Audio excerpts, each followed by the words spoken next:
চার গুড়ির মালপোয়া বানানোর জন্য প্রথমে চালটিকে 5-6 ঘন্টা ভিজিয়ে রাখতে হবে।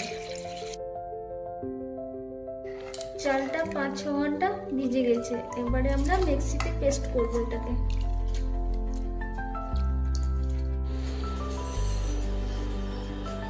সামান্য একটু জল দিয়ে কড়াইয়ে গুড়টা গলিয়ে নেব।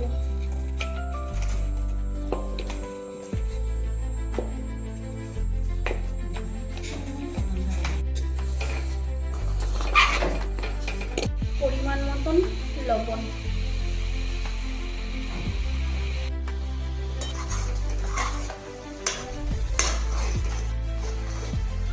এবার আমাদের গুড়টা গলানো হয়ে গেছে।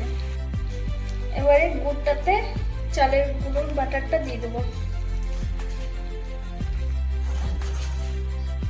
5-6 মিনিট এভাবে আমরা মিক্স করবো বাটারটাকে। আমাদের পেস্টটা তৈরি হয়ে গেছে। এবারে আমরা কড়াইটা চাপিয়ে তেল গরম হতে দিয়েছি। এবার আমাদের তেলটা গরম হয়ে গেছে।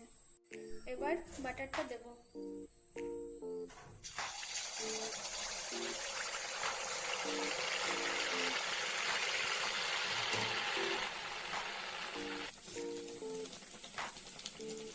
কেমন ফুলে উঠেছে।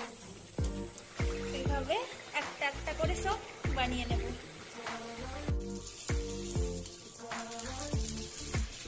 আমাদের সবগুলোই বানানো কমপ্লিট।